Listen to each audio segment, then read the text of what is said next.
근데 한국에서 인턴을 한다? 좀 별로 뭐 그게 없어요. 일 때는 돈도 안 내지. 그렇다고 뭐 영어를 배우는 것도 아니고. 그리고 이런 사람들이 이제 그 채용 공고도 올려요. 오히려 아까 말씀드렸던 그 웹사이트 같은 데보다 링크드인 같은 게 빠르다가 있는 게, 그럼 링크드인을 통해서 총집한테 컨택을 한 거네요. 전화가 먼저 왔었어요, 총재님한테. 아 진짜요? 네. 너 일 잡았어? 하는 거예요. 아니 아직이요. 그러니까 너 없으면 일로 오라고. 그냥 와라가 아니라 오히려 그쪽에서 먼저 무슨 직위를 주고 얼마를 주고 무슨 혜택을 줄게, 올래 안 올래였으니까 거의 호텔이 아니라 이 호텔이 위치한 그 시장을 얼마나 이해하고 있는지를 계속 위주로 물어보셨던 것 같아요. 너 지금 여기에 거주하고 있는 삼성 뭐 주직원분들이 몇 명 정도 되는지 알아? 뭐 이런 식으로. 그래서 좀 망했다 싶었어요, 처음에는. 솔직히 말해서. 그럼 뭐라고 답변했어요 그때는? 그래서 중국을 이제 처음 가셨을 때 당시에 중국어를 잘 하셨나요? 아니요, 그때는 진짜 거의 니하오마, 짜이츠, 실시? 뭐 이 정도. 그래서 일 끝나고 항상 중국어 단어를 계속 외웠었어요.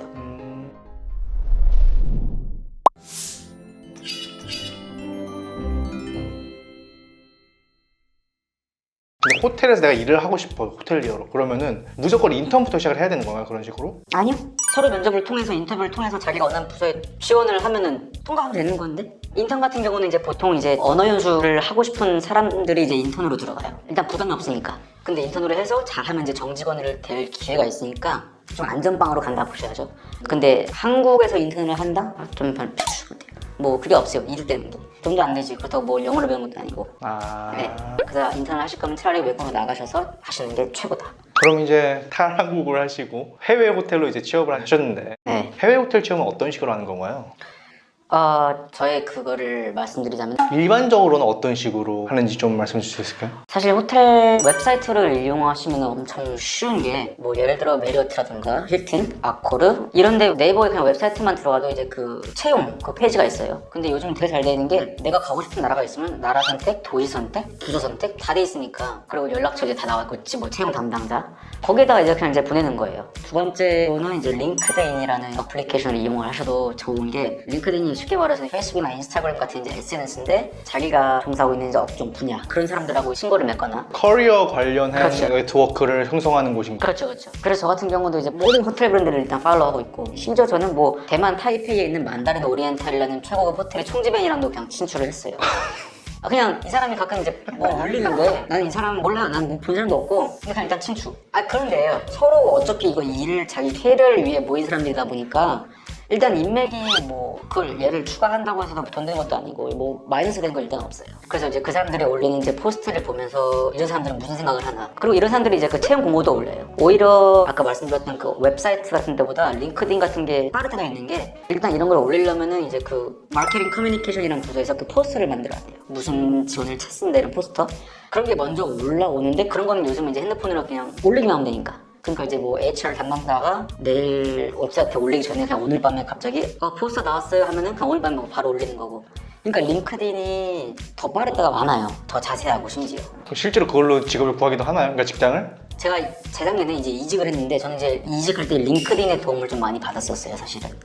지금 제가 이직한 호텔에서 먼저 연락이 왔는데, 인사부랑 얘기가 잘 돼가고 있던 시기에 총지벤이랑 얘기를 하고 싶어가지고 그냥 했던 거지. 그러니까 그럼 링크드인을 통해서 총집한테 컨택을 한 거네요. 전화가 먼저 왔었어요, 총지벤한테. 진짜요? 네. 근데 이제 개인적으로 카톡 주세요 하기가 좀 그러니까, 이제 링크드인을 가면 좀 또 카톡이랑 좀 다른 느낌이잖아요. 업무적인 얘기를 하는 그렇죠. 느낌이니까. 네. 그래서 거기서 이제 친추를 해가지고 거기서 조금 이제 얘기를 나누다가 조금 친해지고, 이제 인터뷰를 보고 이제 화상 채팅으로. 네.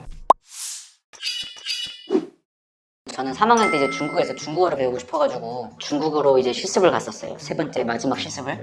근데 중국어를 배우고 그때 쌓인 인맥이 군대 갔다 오고 졸업할 때쯤에 이제 빚을 많았죠. 그때는 거의 세이굿바이 식으로 이제 가고, 군대를 마치고 학교로 돌아서 4학년을 마칠 때쯤에 갑자기 연락이 왔어요. 이제 그때 알고 있던 부장이랑 차장님이, 너 졸업할 때 됐지? 그래, 아시는 거예요. 왜냐면 근데 페이스북으로도 가끔 이제 보이니까. 너 일 잡았어? 하는 거예요. 아니 아직이요. 그러니까 어떻게 지내세요? 뭐 이런 식으로 했는데, 너 없으면 일로 오라고.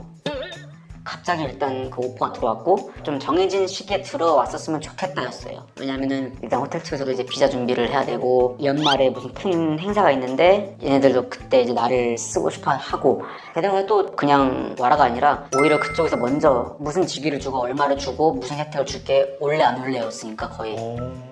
그때 그때 조건으로 보면은 나쁘지 않았죠. 그리고 아는 사람들이고 또 나를 필요로 한다니까 그냥 뭐 고민 없이 갔던 것 같아요. 아무데도 안 알아보고 그냥 바로 갔어요. 그래서 그러니까 지금 이 기회가 온 거는 이전에 인턴십을 할 때 거기서 좋은 인상을 남겨갖고 좋은 인맥을 쌓아놨기 때문에 가능했던 거네요. 지금 이 상황이. 네. 인턴십 할 때는 학생이고 내가 뭐 실수를 해도 책임을 질 필요는 없잖아요. 어때요? 실습인데. 그래서 오히려 멋모르고 겁없이 이것저것 다 했는데 그런 것들이 마침 이제 딱 타이밍과 맞고 잘 풀려니까 이제 심지어 뭐 부장님, 차장님 떠나서 이제 호텔을 총괄 책임하는 총지배인님 그리고 인사부장님 심지어 나랑 이제 관련이 없는 이제 판촉부 부장님 그러니까 잘 봐주셨죠. 한국 놈이 하나 들어왔는데 중국 말도 못하는 놈이 저는 일단 이제 서비스를 떠나서 그 주위에 있는 한국인들을 상대로 일단 사업을 불러드리니까 원래 이 호텔이 갖고 있지 않았던 마켓 세그멘트가 형성이 되니까 이쪽에서 너무 좋아하는 거예요. 그러니까 나 원래 커피를 팔 때는 여자한테만 팔았었는데 내가 원해서 이제 남자들을 사기 시작한 거죠. 그렇게 되다 보니까 판촉부에서는 그럼 나도 남자들한테 방을 한번 팔아볼까 하면서 이 호텔의 전반적인 이제 그 세그멘트가 넓어지는 거죠. 근데 마침 이제 딱 졸업하고 할 때도 그 사람들이 그냥 그대로 거기 계속 있는 거예요. 한 번만 바뀌었는데 객실 부장님만 바뀌었는데 그분도 이제 가니까 너가 걔구나 이제 이미 알고 있었고 운이 그러니까 너무 순조롭게 시작이 됐었죠. 지원을 하실 때 이제 화상 면접을 하셨다고 하셨는데 아까 전에 그럼 면접할 때 주로 어떤 질문을 받으세요? 왜 우리 호텔에 오고 싶고 그리고 내가 왜 널 써야 되는지 그럼 되게 근본적인 질문이네요. 그렇죠. 너만의 유닉 셀링 포인트가 뭐냐 그리고 향후를 항상 물어봤었어요. 이상하게 5년 뒤 자기가 어디 있을 거 무엇을 할 것 같냐 그런 전반적인 사실 저는 좀 달랐던 게 인턴 학생을 뽑는 거다 보니까 그렇게 막 전문적으로 한다는 느낌은 없어요. 병만 없고 문제만 없으면 사실 웬만하면 다 되거든요. 첫 직장을 잡을 때도 인터뷰 없이 들어간 거예요 거의. 아까 말했듯이 오퍼가 받았어. 네, 오퍼가 받았으니까 그렇게 따지면은 저는 이제 인터뷰당 인터뷰를 지금 이직한 회사 총지배님과 했는데 그분은 오히려 호텔이 아니라 이 호텔이 위치한 그 시장을 얼마나 이해하고 있는지를 계속 위주로 물어보셨던 것 같아요. 네, 너 지금 여기에 거주하고 있는 삼성 뭐 주직원분들이 몇 명 정도 되는지 알아? 뭐 이런 식으로. 그래서 좀 망했다 싶었어요. 처음에는 솔직히 말해서 아무것도 모르니까.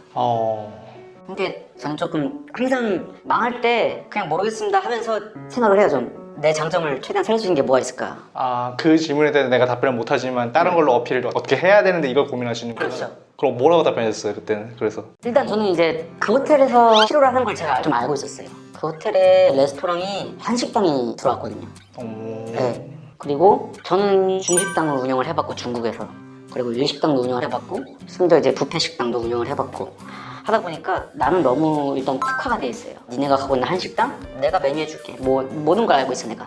그리고 나 외국 손님들만 커버하는 게 아니라 중국인 로컬도 다 커버해. 왜 나 중국어 하니까. 그리고 나 중국에서 이미 한 3년 정도 됐어. 이런 식으로 이제 밀어붙였어요. 지금 이제 내가 이 호텔에서 하고 있는 일들 내가 잘한 거를 이제 계속 어필을 시켰죠. 내가 널 왜 뽑아야 되는지 딱 답변을 해주신 거네 이게 어떻게 보면. 그렇죠. 면접을 할 때 내가 그 시장에 대해서 다 파악을 하고 있을 수는 없으니까 최대한 파악은 하되 내가 어떤 강점이 있는지를 정확히 파악하고 그 사람이 어떤 게 필요한지도 파악하고 면접을 가는 게 되게 중요할 것 같아요. 그럼요. 그리고 모르면 모른다고 하는 게 제일 좋은 거 같고 오히려 플러스였던 것 같고요. 미안하다고. 그건 내가 준비를 못했다. 중국을 이제 처음 가셨을 때 당시에 중국어를 잘 하셨나요? 아니요, 그때는 진짜 거의 니하오마, 짜이찐, 실시 뭐 이 정도 네, 그 정도만 알고 갔었는데 어려웠어요. 저를 직접적으로 관리하고 계신 그 과장님도 영어를 잘 하시는 편은 아니었는데 일단 중국 분들이 생각보다 되게 개방적이었고요. 네, 말이 안 통하는데 이것저것 막 듣고 나서 술 먹이고 밥 먹이고 노래방 가고 말은 안 통하지만 근데 거기서 그럼 일을 할 땐 어떻게 일을 해요? 그럼 영어를 하나요 직원들이? 영어를 못하는데 주임급 애들은 그래도 영어 말이 좀 통해요. 그러니까 이제 걔네랑만 말을 하고 뭐가 일을 해야 되려면 근데 어쨌든 간에 하루하루 일을 해야 되는데 영어만 하긴 좀 그래요 또. 그래서 일 끝나고 항상 중국어 단어를 계속 외웠었어요. 단어만 외웠어요. 단어만. 일단 단어만 알고 있으면 일단 캐치가 되니까 이 사람이 무슨 말을 하는지를 그 그래머 센텐스 이해 문제가 아니라 그래서 단어만 무작정 외우다 보니까 어느샌가 좀 들려요. 네, 어느샌가 얘가 뭐를 하고자 하는구나. 근데 또 그게 또 어느 정도 시간이 지나다 보니까 문장이 이렇게 쓰이는구나 라는 게 또 들리더라고요. 그러다 보니까 그 이후로 새로운 단어를 알게 되면은 그 단어들로 이제 문법에다 그냥 쏘니까 말이 완성이 돼요. 그러다 보니까 자연스럽게 이제 배우게 되었어요. 저는 그래서 제 장점을 살렸던 게 서비스에 대한 지식을 가장 일단 앞세웠었어요. 네, 제가 학교에서 배웠던 거 그런 것들을 얘네한테 최대한 가르쳐 주려고 했고 일단 이거는 이렇게 한 게 아니다 이건 이거다 뭐 그렇게 하다 보니까 말이 안 통해도 일단은 이제 무시를 받으면 안 되니까 일단 친구가 돼야 되니까요. 이 사람들이랑. 내가 가르쳐줄 수 있는 건 가르쳐주고 내가 배워야 될 거는 빨리빨리 이제 스텝을 해가지고. 혹시 실례가 안 되면 그때 당시에 초봉은 얼마를 받고 가셨나요?